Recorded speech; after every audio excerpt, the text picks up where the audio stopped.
エコモマイ。このチャンネルではフラのこと、ハワイのこと、福井県福井市にある私たちのスタジオのことなどを楽しくお伝えしています。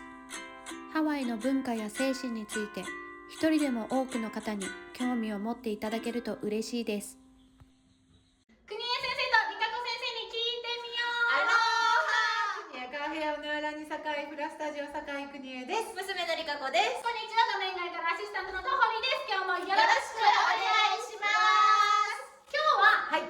イの人々にとっての家族、家族という言葉のあり方や、家族の概念っていうのが日本とはちょっと少し違うというところを先生方にお話ししていただきたいなと思います。はい。家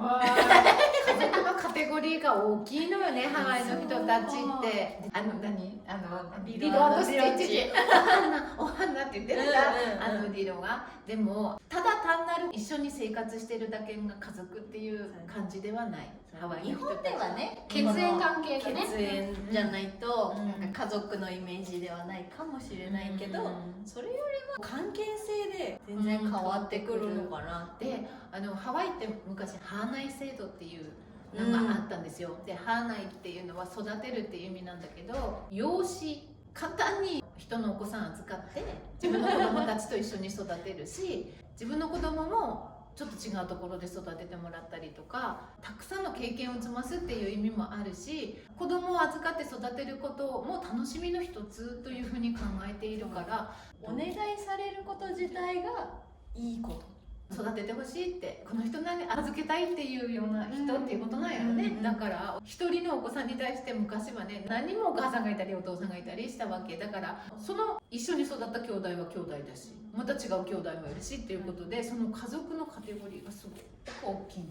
文献とか読んでても、生みの親か育ての親かっていうことを記述してあることがよくあるなと思って。そう、ハーナイだよね。それこそ本当いっぱいのハーナイがあるよね。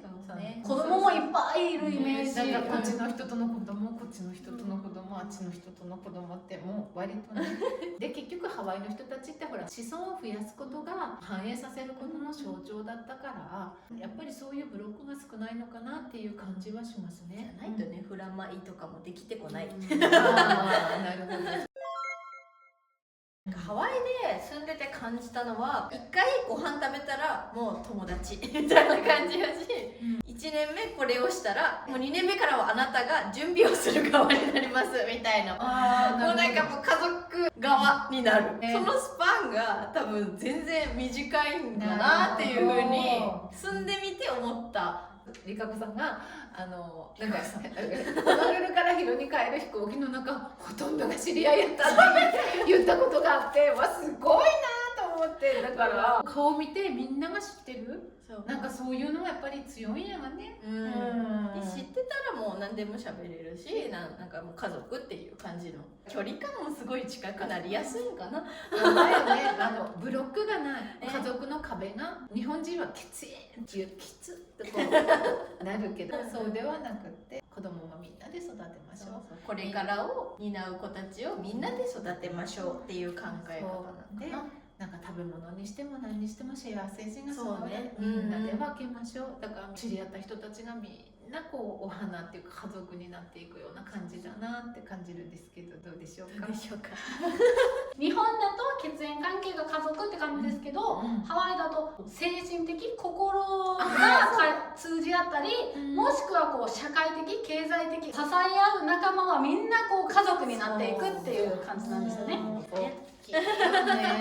歴史的背景的には昔こう移民をいっぱい受け入れて、この人種がいろんな様々ある中でみんなで一緒に生活をしていかなきゃいけなかったっていうのも、今こう誰しも受け入れてくれるハワイアンの精神につながってるのかなとも。でも移民を受け入れるのもハワイアンだったから受け入れたんだと思う。お花的な感覚がなかったら、移民は移民、僕たちはハワイアンってそういう感じになるでしょ。でもやっぱりハワイアンの人たちは受け入れるのもオープンなんだと思う。心のこう広さが大きい、キャパが大きいので、だからいろんな人たちをこう受け入れたっていう部分がある。もてなす文化だからね。